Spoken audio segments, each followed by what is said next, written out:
Hello everyone, and welcome back to today's FFG Live. I'm your host, Xander Tabler, and as you might know, we are going to be talking about our living card games today. And this is one of our fireside chats, which we revealed this fall, which will be, chats with our head of studio, Jim Cartwright. Hello. Hello. Jim, thank you for joining us today. Yeah, of course. I love this. You know what? It's been too long. I was upset that we didn't get something in Q4 last year, but we're coming back strong. We're coming back strong. And as I know many of you in the chat already know, we've got game designers Tony Fanchi and Duke Harrist here today to join us and talk about the living card game lines, Marvel Champions and Arkham Horror respectively. If you are new to our fireside chats, which I am sure most of you are, this is only the second one. We are going to use this as an opportunity to sit down with you as the community, give you some details and answer some questions that you all might have about specific game lines at a time. Today's obviously living card games. In the future, it could be trading card games, it could be board games, it could be all sorts of things. And we'll try to let you all know beforehand to keep you up to date with information. This is not usually, what we would do on like a stage like a Gen Con. This is not going to be our big announcements where we reveal the next 18 expansions and what's coming and each hero pack and all these different things. That's not what these are for. This is supposed to be a more intimate conversation, giving you all details for those of you players who are really engaged with these communities and let you all know what's coming, answer all the questions that you all have about what is already here, and provide a little insight into what's happening behind the scenes. And so without further ado, I'm going to hand it over to Jim Cartwright to do a little bit of housekeeping stuff before we get into the bulk of what today's show will be about. Yeah, I think we'd be remiss, right? I know that there's a lot of people are thinking about talking about releases, timing of things, right? And so top of the order is let's get some housekeeping out of the way. Yep. And we have some announcements in terms of the Drowned City Investigator box, as well as Agents of S.H.I.E.L.D. Because of some port delays, are just lagging a little bit behind. We expect to see them in March. Nothing serious. That's when you can expect those to drop. And then for the Drowned City campaign expansion, which I know everybody's very excited for, that one we actually had some manufacturing delays, very slight. Again, nothing too major, but we wanted to make sure that what we were putting out was the quality that you come to expect from what we're doing. And so that one will be dropping in April. So you don't have to wait too much longer. So those things you can expect though pretty soon. So. Yes. And to get specific on the Investigator expansion and Agents of S.H.I.E.L.D., that is only delayed in some territories. Many territories are still going to be seeing it on the planned release date, but just depending on where you are, the United States being one of them will be slightly delayed.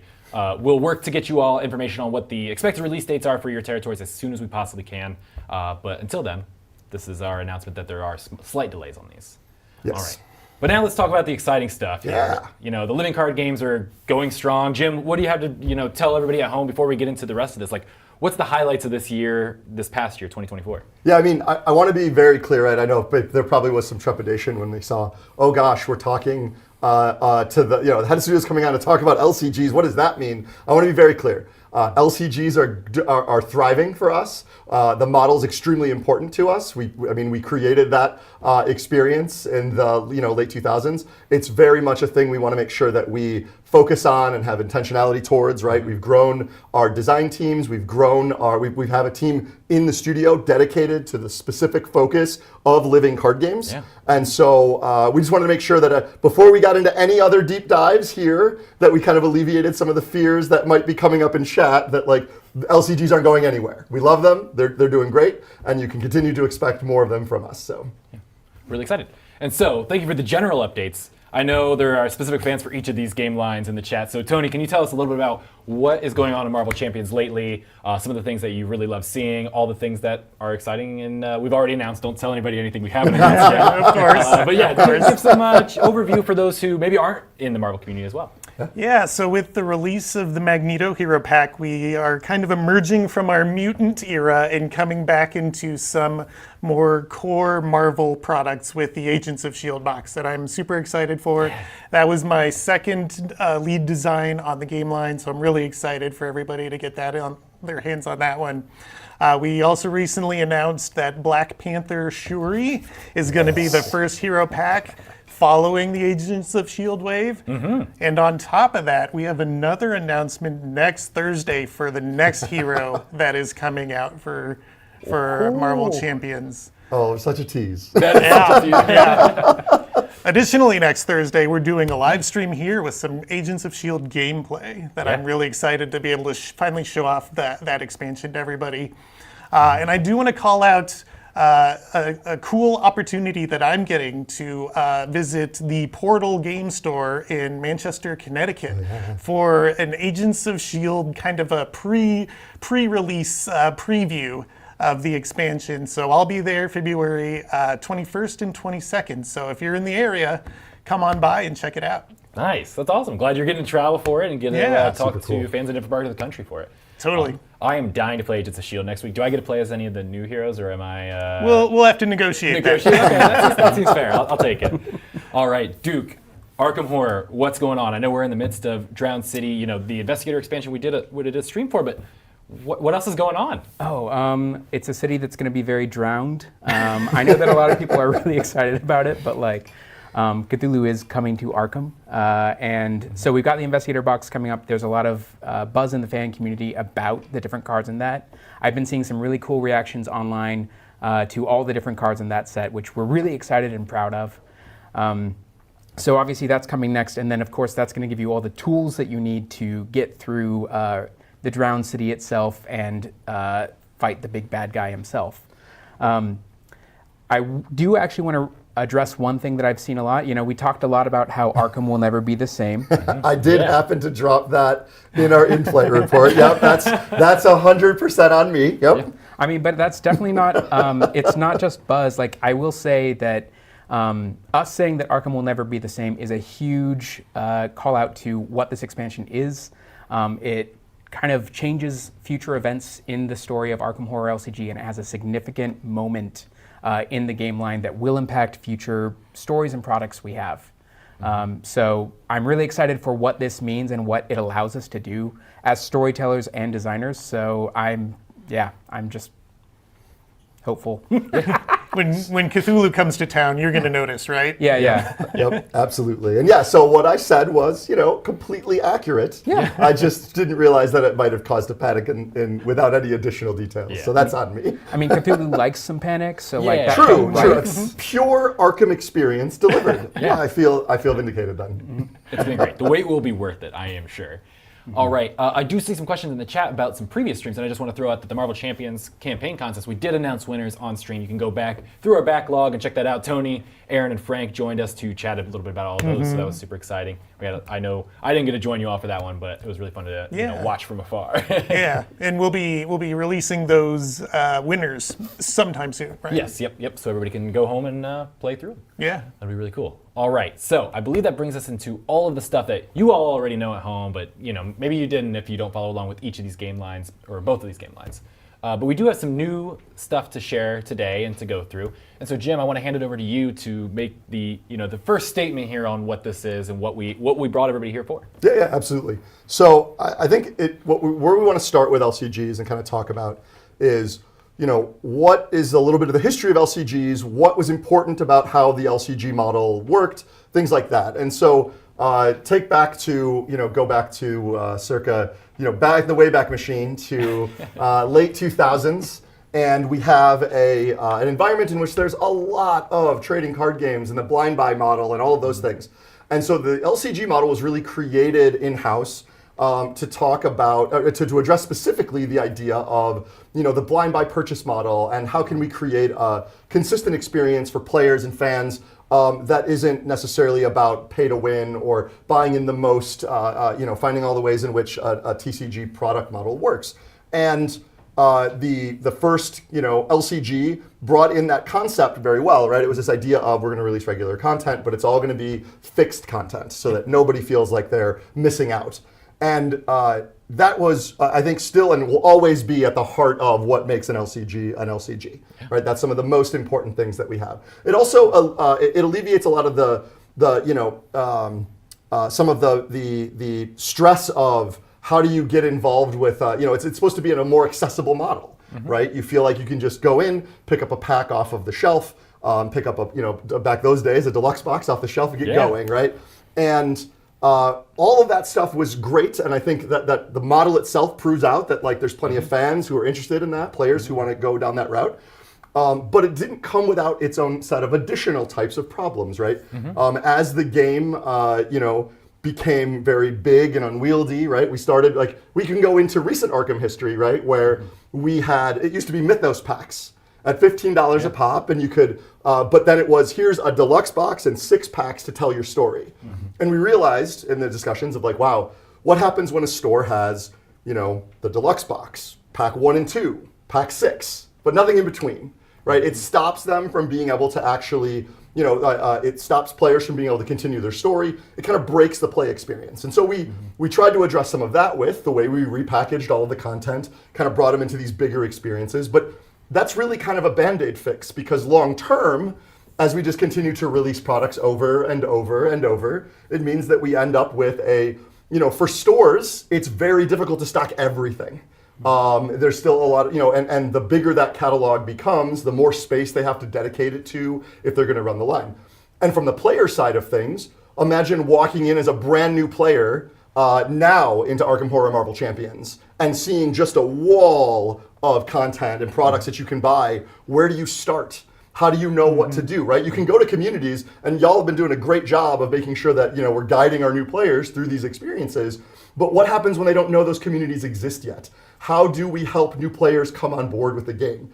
And as we looked at the history of living card games, we realized this has actually been a problem since day one, and something that we've never really been able to truly figure out how to solve.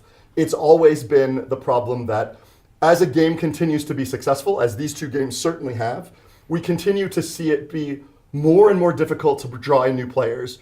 And realistically, if someone were to try to come into either of these games right now and be like, I'm going to go and buy everything, the amount of money you're investing in that kind of breaks the accessibility part of our promise for LCGs, right? And so we have had to kind of come back around for what is, like, how can we address some of these issues, right? And I think that there's things that come around from the product side. I think there's also some things that enter into this space from the design side. I think there's a lot of these things where, as we started to really dive in as a studio about how can we think about keeping it breezy and light for players to keep coming into the game and finding new players and bringing them on board, while also maintaining the expectations of what the LCG model promises for all of our fans who've already adopted the model and are playing these games regularly, right? And so that's really, I think, these are two of the things that we've started to look at and come together with.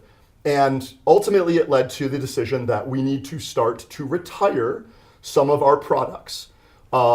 This doesn't, of course, mean that, we thought about, do we want to do a new edition, right? But that, of course, it invalidates everything that you had. We didn't want to do that, right? These are great games with great mechanics and tons of design space that we can continue to explore.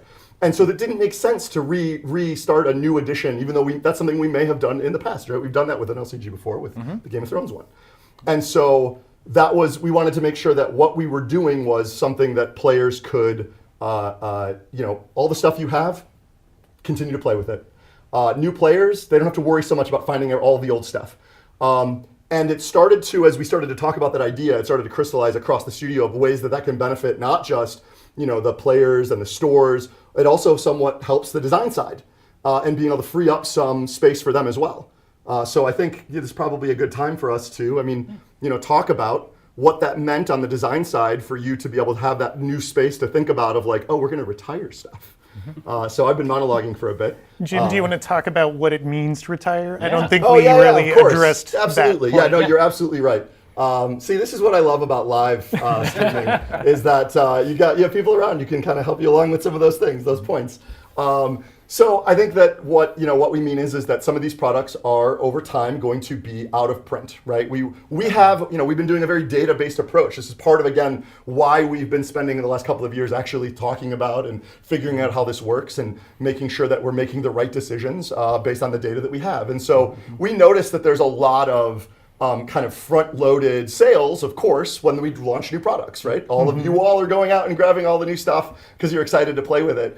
And then obviously the back catalog sells over time, but it really starts to diminish the amount of demand we actually see in the market. And I know sometimes it's hard to see the difference between like, well, but there's a couple of people who really want to get that piece, that one product that's out of print. But the reality is when we actually go and find, do an analysis of what that actually looks like, we're talking about not enough to even sustain a printing. And so we have to, we've done in the past where we've said, well, let's trigger our minimum quantities that we're going to order anyway in the hopes that we, down the line, even though we know it's slower, maybe get there. And I think that hasn't proven out to be great. And I think this is a model that helps us really find where all the demand kind of up front gets met, right? I think it's important. The thing that I think we talked about in the prep for all of this was the idea of, if you're a current player who goes out on day one and buys everything when it comes out, the purchasing for you is going to change not at all. Yeah. Right? Yep. So yes, so some products will retire, will be out of print.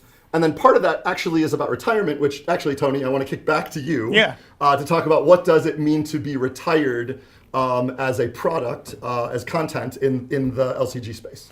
Sure. So one of the things that we have to grapple with is that over time, as products retire, they're not going to be available to people. And so any cards, any scenarios, any heroes, any investigators in those products will no longer be available.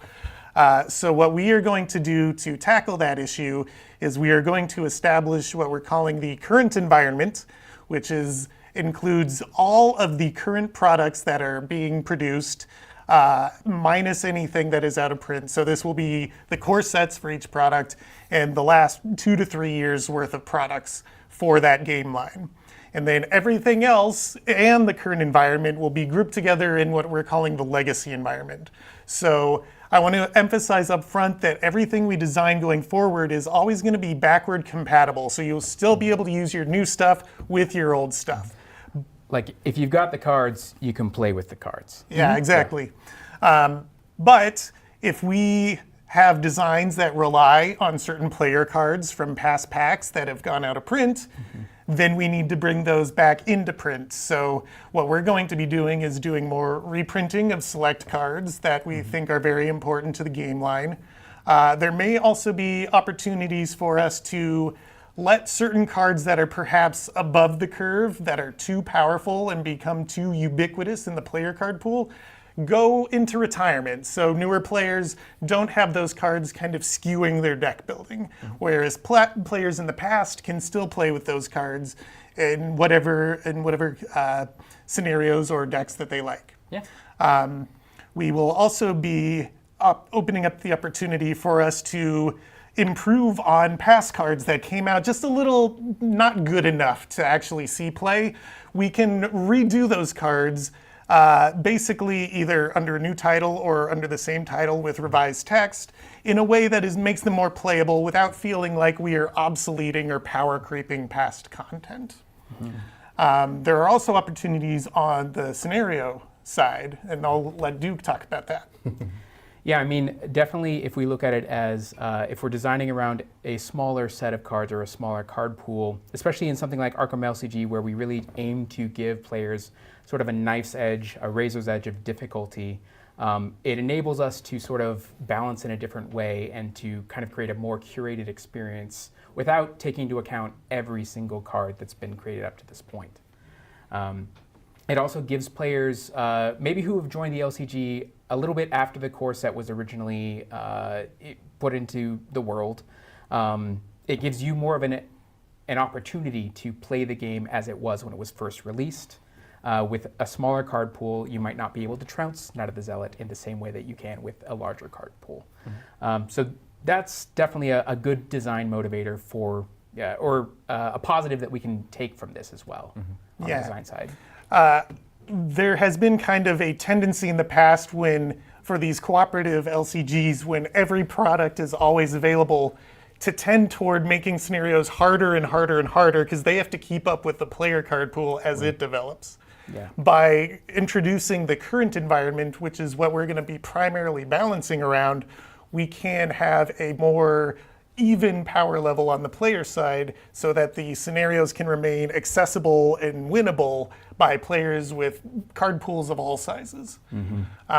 There are plenty of options in both Arkham and Marvel for increasing scenario difficulty. So even if you have everything and are playing with your most overpowered Doctor Strange deck, you can still find a challenge by tweaking the difficulty in the ways that the game allows. That is, I think, a great overview. And so I know we have some questions from the chat that I've seen already and some different pieces here, but I want to talk specifically about reprints. I know that we talked about this before. You mentioned reprinting specific cards that people like, but obviously with both Arkham Horror and Marvel Champions, there are characters in both that people really, really identify with and feel this strong attachment to. Is there a possibility of revisiting some of these things in the future once they're out of print? Thinking of like a specific hero or an investigator, you're like, has always been my Arkham Horror person. Can I have them again at some point? We've actually had something like that in the LCG in form of like parallels and abilities to revisit or visit investigators in multiple different forms. So honestly, like looking at it with this more ephemeral mindset, it gives us more opportunity to revisit characters and revisit concepts that should hopefully feel really exciting. It's really exciting to us. Yeah. And we'll be doing the same in Marvel, but we are going to be doing revisits of heroes. We're not going to make minor changes, tweaks around the edge, and then reprint the same kit. We want to give you a brand new experience with Captain America or Doctor Strange or whomever we are designing for, so that you feel like as a long-term player that it's still an exciting product for you to pick up and for you to get these heroes back to the table, even if you haven't played them for years, because their other version came out 5 or more years ago. For sure. And I think that's a really good point. And that's not saying that there's not going to be other new stuff too. It's not all revisiting. Right. We're not just repackaging things and tweaking it. There's going to be a bunch of new content as well. Yeah, there are a lot of exciting heroes in Marvel Champions, which I'm sure many of you are putting in the chat right now that we still definitely want to get to, and we will be in the very near term. So we want to strike a balance between making sure that the most visible, highest tier names are on the shelves, but at the same time, we're still bringing new and lesser known characters out that people who love them can finally get their hands on them. These are, at the end of the day, living card games that we want to feel like they're alive. They are changing, they are shaping, and we're able to shape the meta and push new challenges and new ideas onto the players for them to chew on. Yeah, super exciting in both directions there. And so I think, we could speak directly to a couple of different player types here. I know that a lot of people in the chat are, probably our most dedicated players and fans of these games. You're tuning in here at 1 p.m. on a Thursday afternoon. So is there anything you all want to speak to directly, Tony, to those who are, really engaged with these games already and are looking forward to Yeah, if you've been playing the game from day one and you pick up every product as it releases, this is going to affect you not at all. You'll still have your back catalog of products that you'll be able to use. You'll continue to be able to use them going forward, and it's basically just going to be business as usual for you. Great. Duke, we have new players potentially in the chat or watching this, a year down the road and seeing this announcement and not knowing what came before. Is there anything you want to say specifically to those new players or those who are looking to jump into an LCG? Yeah, our hope is that this creates an easier entry point for you where you don't feel like you are beholden to older products, and that we are essentially supporting the line and creating a new environment for you to step into. We want it to feel less intimidating to new players who are coming in, and we just want to make it as easy as possible to step into the game line now. And I think this is a step toward that. Yeah, I think that a barrier of entry for new players is just the fact that there's so much stuff out there that they feel like they have to do it in order, or that if they jump into the newest thing, it might be too difficult for them, or the card pool is too broad, or the card abilities are too complex to get. And so we really want to make sure we have a curated experience where no matter what period you enter into the game, you'll be able to find awesome new products that are very approachable and easy to learn. Well, I think one of the ways that Nate French, who was one of the originators of the model, right, kind of brought this concept, I think, for us to in those initial conversations to understand, is it's like the idea of a highway on-ramp, right? Yeah. Like at this point, if someone were to try to get into Arkham, they have to go back to the start where everyone else started and kind of find their way along the highway, and there's no other way to get on. You have to get on really back there to really feel like you're part of the community, part of the game and its experience. And what we're doing here is we're not telling anyone they have to get off the highway. We're just putting on a couple of additional on-ramps at points along the way to help them get to the game, get to the community faster. And that, I think, is so important because, at the end of the day, we all know that games are a thing where you're going to lose players over time, right? There's a lot of options out there. And so we want to make sure that the game grows and thrives, and the only way to really do that is to make sure we can keep bringing on new players to experience the awesome stuff that you all know is what you're already experiencing. Yeah, everybody in the studio loves these games and wants to see them go as long as that we can possibly keep them going. And to do that, we need to be bringing in new players.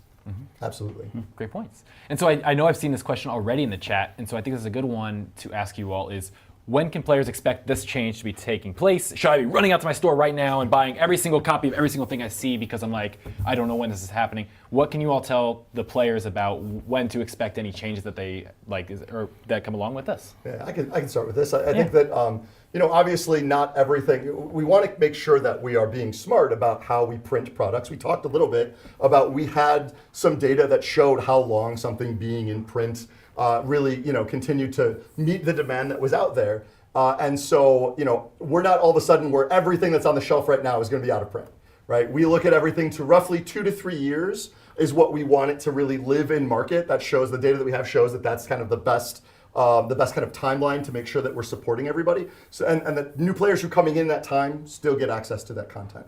So I would say that if you were prioritizing going and finding stuff on your store shelf, it is the things that as we looked at in terms of reprints, what is currently, we know that Captain America and we know that Doctor Strange are we know internally, and now we're confirming here. I know there's been a lot of speculation. Those are currently out of print in terms of products.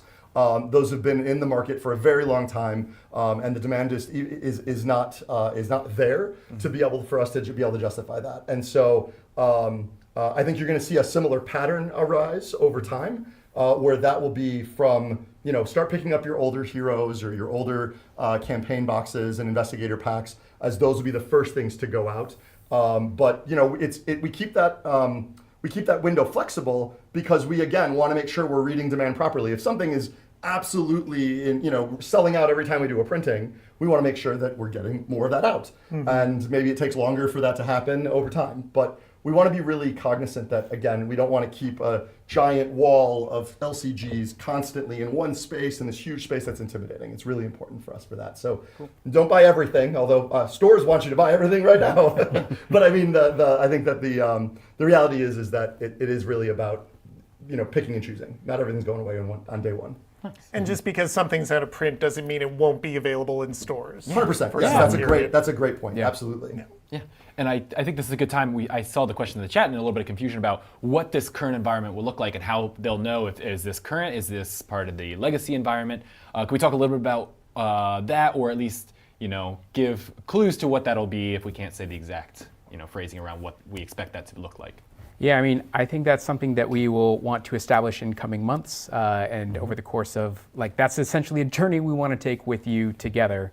But as far as, I saw that there was a question about if the Arkham Horror campaigns will be balanced with the legacy and the current environment altogether. And the simple fact is that they are essentially going to be two different modes of approaching the game. If you go in with the entire card pool, and all the interactions and all the beautiful insanity that comes with that, you're going to have a very different experience than if you are playing with that smaller card pool. And what we are saying is that we are testing and designing and creating with that idea in mind that players won't necessarily have all the cards at their disposal. And so if you play Legacy against a campaign, you are going to have a different experience than you do if you play with the current. But we're not saying how you have to play. Yeah. We're not saying you have to play it one way or another. We want you to have fun. And if fun for you is playing with every single card, that's great. If fun for you is, I'm definitely one of those players who likes that knife's edge, and so I will often give myself unreasonable restrictions. I'm someone who likes to play through Zelda with 3 hearts, no shield, through the end. I'm that kind of player. And so yes, I go for that kind of thing. And not every player is going to be that way. So we want you to have what you want in that respect. I love it. I'm going to be a Legacy player myself. I'm playing with every card. I'm doing the craziest possible, combos and things. But I know that, asking a new player to sit down at the same table as me, that's not going to be the same experience across, for both of us. And so, establishing with that play group is a good thing too. But I do want to say that for this current and legacy environment, we will have information on our website about what these things will be, so you all will have that knowledge going into it and be able to say, oh, okay, I'm playing at a current environment table, I'm going to my local game store and we're getting together for this thing, here's what I can pull from. And so that'll be something that's available. It won't be this blob of like an idea of what it could be. We will be clear about what exists in both spaces. Obviously, legacy's everything, so that one's easy. But the current environment will be more strict on. And we're going to dip our toe in this with like the Arkham Horror FAQ and other elements in the coming year and stuff like that. So expect more of that as it develops. But of course, we don't have anything in specific right now. Mm-hmm. Great. All right. So I know another question that I'm sure is in the chat right now. I didn't see this one exactly, but will support for these games change in the future? I know that people have gotten used to exactly what this looks like. A standard release cadence of like 1 year, 2 expansions, and a scenario pack for Arkham. Big box expansion, a bunch of hero packs afterwards for Marvel. Can players expect something different, or is there anything you'd like to say about what you all are thinking about when it comes to the player experience of receiving new products? Yeah, so our goal for the Marvel team is we want to get more products out more regularly. So we've had periods in the past where we've had droughts of several months at a time with no new product. Mm-hmm. We want to try to eliminate those going forward and get into a cadence that you all can expect. This time this year, we should be looking at this kind of product coming out. There are obviously things that will not always make that possible, but we are going to do our best to get to that point. Well, and I want to make there's actually this is a good point to bring up here in this kind of, again, we're behind the scenes, we're a little bit more transparent, is that I think it's safe for us to say, and I'm willing to talk about the idea that, like, I know that part of the reason some of these bigger gaps have existed for Marvel was, we had some, we had Michael Boggs who went to deliver, do other things in the world, as you do, right? Mm-hmm. And so we had to kind of react and pivot, and this brought you onto the team. We got you onboarded. Yep. We then needed to get more people on board, right? So we have more, and Caleb moved to, his new project and all of that. And so there's sometimes where these gaps that were there are not there because something broke in terms of the game, we had to redo it, or we decided we were slowing down products. It was just a reality of the way that the design process sometimes works, and then making sure that everyone feels comfortable in the new roles, right? Before the LCG world, you were designing board games all the time, and I think when you came over for the regular cadence of LCGs, it was like, wow, this is insane. Yeah, that was something that I talked with Caleb a lot about when I first joined the game line, was just the breakneck pace of the LCG world, and it was just not sustainable. Talking to Caleb, talking to Boggs, they were burned out after the first couple of years of Marvel Champions development. And so over time, we've worked to give the developers, the graphic designers, the artists, everybody more time to make a more perfect game, a more polished game for you all. And that has come at, unfortunately, the cost of sometimes having delays, gaps in releases. But we are trying to scale up our workforce, our work hours, so that we can get more products to you out at a pace that you are expecting. Yeah, and this is also, I think, why we then went into the idea of let's build a focused team who can focus exclusively on the living card game model, right? Yep. Chris Gerber, that's he's directing the entire LCG team. We have all of the people who work in that kind of team is all they are focused on is living card games specifically, right? Mm-hmm. That's how much this type of game is important to us, is that we built an entire part of our studio to really drive the idea that everyone here does and only does living card game products. Yeah. And so that has been, I think, another thing where we wanted to show that, well, let's put focus in, let's make sure that we've got the right timelines. We don't want anyone burnt out and everything else, and that's a big part of kind of our future. So Yeah.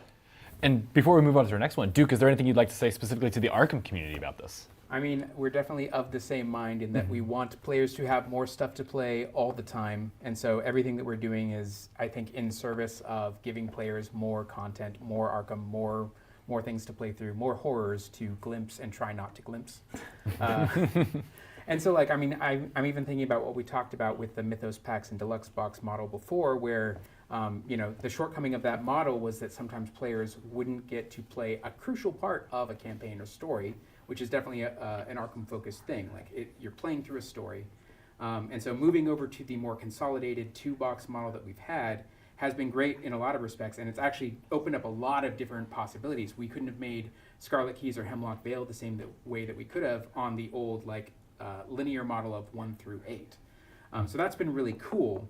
But what we've found now is that players are having less to talk about throughout the year necessarily. And so much of what I think we are really focused on and talking through and working hard on is giving you more regularly where we can.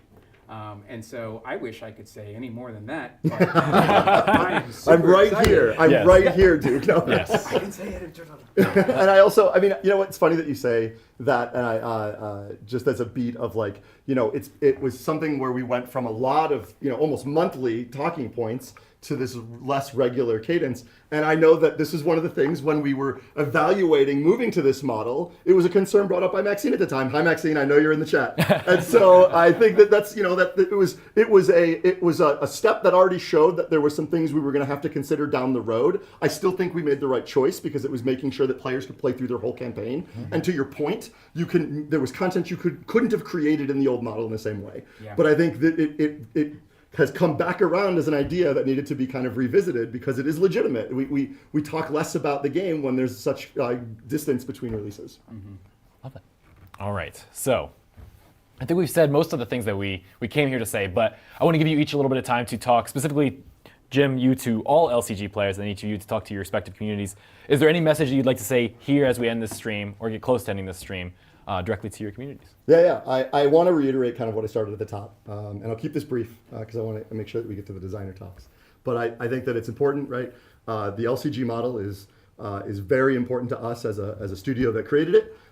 It's thriving. We love these two games. We think they have a ton of design space left.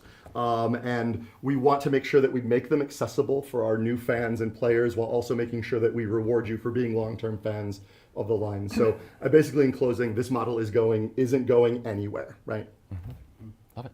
Tony, how about you with Marvel? Yeah, there's so much exciting stuff that we have coming down the pike for Marvel. It's crazy. We've got Caleb's last design, his swan song. I'm so excited for that wave. Boy. We have Frank and Aaron's first designs as developers on the game line. And we have even a guest appearance by one Mr. Michael Boggs is going to be doing some guest designs for us going forward as well. There is one thing I want to kind of address about the line going forward, and that is that we're going to be moving away from our focus on trilogies of campaign boxes, and we're going to be doing more one-offs in the future. Because we have products going out of print, we want to make sure that every corner of the Marvel universe is always available to people at any particular time. And so we're going to be bouncing around. Even though it was a lot of fun to do the trilogies of connected stories, we're going to be doing more of independent, standalone stories going forward. I'm excited to see that. All right, Duke, how about you? To anyone who is worried or feels a little knocked loose by any of this news, we are working too hard for this game to be dead. Too hard. Yes. Too hard. 100%. Yeah. Like the team is so excited to be making what we're making. There's so much that we're already excited that is in the works and that is out of the works, or rather continuing to be in the works. It's all very exciting to us, and my hope is that comes across in the design and in the work and in the play that you have with these games. So I love it. All right. Well, it wouldn't be a live stream if we didn't show off something new, or at least a teaser of what's to come. And so I believe we're starting with Marvel on this. Tony, what did you bring to show off here? So I mentioned we're announcing our next hero next week, but I thought I'd give you a little preview to let you see if you can guess who that might be. Let's see. Oh, that's a good piece right there. Oh, okay. Yeah, I don't know who that would be, and I'm not allowed to say. That's really good. Nice. Thank you, Tony, for bringing that along with you. Yeah. Duke, I know you brought something, and I believe we're going through a bunch of different choices on this. I'm excited to see what you picked for it. yeah, we agonized over this decision. But to all of you fans, we've got a still or a screen from an as yet unannounced product that we'd love to show you. And please speculate away. Let's see it. Oh, wow. I've got questions. Yeah, I'm going to save them I for didn't know after we were this. showing that piece. Yeah. Okay, all right. Perfect. That's called a curveball. I love it. Well, thank you three for joining us today to chat about this very special announcement. I believe we'll be having more news on this coming out very shortly. Nate French wrote a great article to kind of walk through some of this process and what you can expect. But thank you all at home for joining us for this fireside chat. Look forward to the months to come as we announce our next one. Jim will be joining us to talk about, I'm sure, other game lines in the future. Yes. But I look forward to having you all back on to talk LCGs in the very, very near future. Yeah. And thank you all again, and we'll see you next time. Thanks, everyone.